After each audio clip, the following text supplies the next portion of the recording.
அனைவருக்கும் வணக்கம். கும்பராசினியர்களுக்கு நிகழ்ந்து கொண்டிருக்கும் பிப்ரவரி மாதம் 26ஆம் தேதி மகா சிவராத்திரி மிக விமர்சையாக கொண்டாடப்பட இருக்கு. இந்த மகா சிவராத்திரியான இன்றைய தினத்தில் கும்பராசினியர்கள் என்ன செய்ய வேண்டும், என்ன செய்யக்கூடாது, என்ன செய்தால் என்ன மாதிரியான நன்மைகள் எல்லாம் ஏற்படும், குறிப்பாக சிவபெருமானின் அருளை பெற நீங்கள் மேற்கொள்ளக்கூடிய காரியங்கள் என்ன என்பது குறித்தான முழுமையான பதிவு தான் இந்த வீடியோவில் விரிவாக பார்க்க போகிறோம். அந்த வகையில் இந்த மகா சிவராத்திரி என்பது ஒவ்வொரு வகையில் கொண்டாடப்படும், ஒவ்வொரு ஆண்டும் சிவபெருமானை கௌரவிக்கும் வகையில் கொண்டாடப்படும் ஒரு இந்து பண்டிகையாகும்.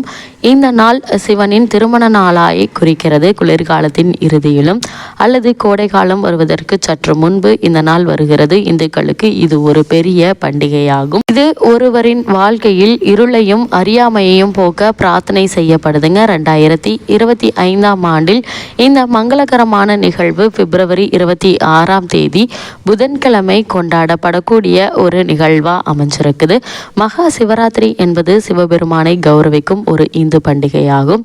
இது சிவனின் இரவு என்றும் அழைக்கப்படுகிறது. மேலும் இது பெரும்பாலான இந்திய மாநிலங்களில் கொண்டாடப்படுகிறது. ஒவ்வொரு ஆண்டும் இந்த விழா பால்குன் மாதத்தில் அமாவாசையில் 14ஆம் தேதி இரவு வருகிறது. இது ஆங்கில நாட்காட்டியின் படி மார்ச் மற்றும் பிப்ரவரி மாதங்களுடன் ஒத்துப்போகிறது. பக்தர்கள் இரவு பகலும் விரதமிருந்து சிவபெருமானை வழிபடுகிறார்கள். அது மட்டுமில்லாமல் இந்த மகா சிவராத்திரி என்பது ஆழ்ந்த ஆன்மீக முக்கியத்துவத்தை கொண்ட ஒரு இந்து பண்டிகையாகும். இது உண்ணாவிரதம் மற்றும் தியானம் மூலம் இருள் மற்றும் வாழ்க்கையின் தடைகளை வென்றதை குறிக்குதுங்க. இந்த மங்களகரமான சந்தர்ப்பம் சிவபெருமான் மற்றும் சக்தி தேவியின் தெய்வீக சக்திகளின் சங்கமத்தை குறிக்கிறது. இந்த நாளில் பிரபஞ்சத்தின் ஆன்மீக சக்திகள் மிகவும் சக்தி வாய்ந்தவை என்று நம்பப்படுகிறது. மகா சிவராத்திரி அனுசரிப்பு என்பது உண்ணாவிரதம், சிவபெருமானை பற்றிய தியானம், சுய பரிசோதனை, சமூக நல்லிணக்கத்தை ஊக்குவித்தல் மற்றும் சிவன் கோவில்களில் விழிப்புணர்வை ஏற்படுத்துதல் ஆகியவற்றை உள்ளடக்கியது. பகல் நேரங்களில் கொண்டாடப்படும் பெரும்பாலான இந்து பண்டிகைகளை போலல்லாமல்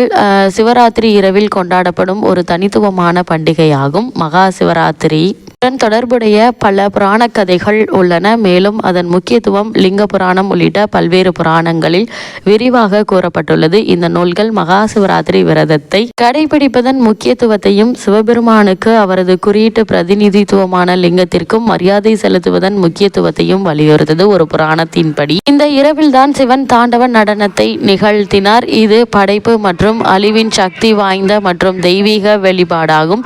பக்தர்கள் சிவதுதிகளை பாடுகிறார்கள், வேதங்களை ஓதுகிறார்கள், எல்லாம் வல்லவர்கள் நிகழ்த்தும் பிரபஞ்ச நடனத்தில் அடையாளமாய் பங்கேற்கிறார்கள் மற்றும் அவரது சர்வ வியாபத்துவத்தை கொண்டாடுகிறார்கள். மற்றொரு புராண கதை இந்த நாளில் நடந்ததாக கூறப்படும் சிவபெருமான் மற்றும் பார்வதி தேவியின் திருமணத்துடன் தொடர்புடையது. இந்த அம்சம் திருமணமான தம்பதிகள் மற்றும் நல்ல கணவரை தேடும் திருமணமாகாத பெண்களுக்கு இந்த விழாவை மிகவும் முக்கியத்துவம் வாய்ந்ததாக ஆக்குகிறது. இந்த மகா சிவராத்திரி பூஜை அதிகாலையில் தொடங்குகிறது. பக்தர்கள் புதிய ஆடைகளை அணிந்து சிவன் கோவிலுக்கு செல்கிறார்கள். இந்த நாள் பெண்களுக்கு விதிவிலக்கான முக்கியத்துவம் வாய்ந்தது. அவர்கள் பாரம்பரிய மகா சிவராத்திரி பூஜையில் தண்ணீர், பால், வில்வ இலைகள் மற்றும் பூக்கள், பழங்கள் போன்ற தூப தீப குச்சிகளுடன் சேர்த்து வழிபடுகிறார்கள். அது மட்டும் இல்லாமல் அவர்கள் சிவலிங்கத்தை சுற்றி 3 அல்லது 7 சுற்றுகள் சுற்றி வருகிறார்கள். அதைத் தொடர்ந்து பால் ஊற்றி இலைகள், பூக்கள், பழங்கள் ஆகியவற்றை அர்ப்பணிக்கிறார்கள். இவை அனைத்தும் தூப தீபங்களால் வழிபடப்படுகிறது. இந்த மகா சிவராத்திரி பூஜையை பொறுத்த வரைக்கும் 6 குறிப்பிடத்தக்க கூறுகள் உள்ளடக்கியது. ஒவ்வொன்றும் ஒரு தனித்துவமான பொருளை குறிக்கிறது. சிவலிங்கத்தை தண்ணீர் மற்றும் பாலால் அபிஷேகிப்பது மட்டுமல்லாமல் வில்வ இலைகளை காணிக்கையாக வைப்பதும் ஆன்மாவை சுத்திகரிப்பதை குறிக்குது. குளித்த பிறகும் அபிஷேகத்திற்கு பிறகும் குங்கும அபிஷேகம் நல்லொழுக்கத்தை குறிக்கிறதுங்க. வழிபாட்டின் போது பழங்கள் வழங்குவது ஆசைகள் நிறைவேற்றுவதையும் நீண்ட ஆயுளையும் குறைக்கிறது. ஊதுபத்தியை எரிப்பது செல்வத்தின் அடையாளமாகும். வெற்றிலை என்பது உலக ஆசைகளிலிருந்து பெறப்பட்ட மன நிறைவை குறிக்கிறது. விளக்குகளை ஏற்றுவது ஞானத்தையும் அறிவையும் அடைவதை குறிக்கிறது. அது மட்டுமில்லாமல் விளக்குகளை ஏற்றுவது ஞானத்தை குறிக்கிறது. இந்த விழாவின் மைய கூறுகளில் ஒன்று சிவன் கோவில்களில் இரவு முழுவதும் நடைபெறும் விழிப்புணர்வும் ஆகும். இது பக்த பக்தர்களால் ஏற்பாடு செய்ய வழிவகுக்குது. இதன் விளைவாக மகா சிவராத்திரி இரவு கோயில்கள் ஓம் நமச்சிவாயா என்ற கோஷங்களால் எதிரொலிக்கின்றன. அதே நேரத்தில் ஆண்களும் பெண்களும் சிவபெருமானை கௌரவிக்கும் வகையில் பக்தி பாடல்களை பாடுகிறார்கள்.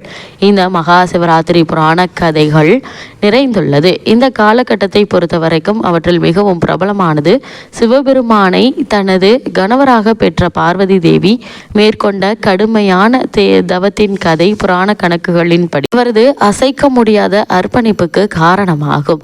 பால்குண மாதத்தின் 15 நாட்களில் 14ஆம் நாளில் சிவனும் பார்வதி தேவியும் திருமணத்தில் இணைந்தனர். மகா சிவராத்திரிக்கு கூறப்படும் மகத்தான முக்கியத்துவம் மற்றும் மங்களகரமான தன்மைக்கு இதுவே அடிப்படை காரணம். கருட புராணம் இந்த நாளில் முக்கியத்துவத்தை வலியுறுத்தும் ஒரு வித்தியாசமான கதையை வழங்குகிறது. இந்த புராணத்தின்படி ஒரு வேட்டைக்காரன் தனது விசுவாசமான நாயுடன் வேட்டையாடுவதற்காக காட்டிற்குள் சென்றான். ஆனால் வெறுங்கையுடன் திரும்பினான். களைப்பும் பசியும் அடைந்த அவன் ஒரு குளத்தின் அருகே ஓய்வெடுத்தான். அங்கு ஒரு வில்வ மரத்தின் அடியில் ஒரு லிங்கத்தை கண்டான். ஓய்வு தேடி அவன் மரத்தடியில் இருந்து சில இலைகளை பறித்தான். தற்செயலாக அவற்றில் சில சிவலிங்கத்தின் மீது விழுந்தன. அவன் கால்களை சுத்தம் செய்ய குளத்திலிருந்து தண்ணீரை தெளித்தான். கவனக்குறைவாக சிலவற்றை சிவலிங்கத்தின் மீதும் தெளித்தான். இந்த செயல்களை செய்து கொண்டிருக்கும் போது அவரது அம்புகளில் ஒன்று அவரது பிடியிலிருந்து நழுவி சிவலிங்கத்தின் முன் வணங்க தூண்டியது. தற்செயலாக அவர் சிவராத்திரி நாளில் முழு சிவபூஜை செயல்முறையையும் முடித்திருந்தார். அவரது மறைவுக்கு பிறகு யமனின் தூதர்கள் அவரது ஆன்மாவை கைப்பற்ற வந்தபோது சிவனின் பரிவர்த்தனைகளிலிருந்து தேவர்களுக்கும் அவரை பாதுகாக்க வைத்தார். அது மட்டுமில்லாமல் இந்தியாவில் மகா சிவராத்திரி எவ்வாறு கொண்டாடப்படுகிறது என்று பார்க்கும்போது இந்த மங்களகரமான நிகழ்வு வெவ்வேறு கலாச்சாரங்கள் மற்றும் பிராந்தங்களில் வெவ்வேறு வழிகளில் கொண்டாடப்படுகிறது.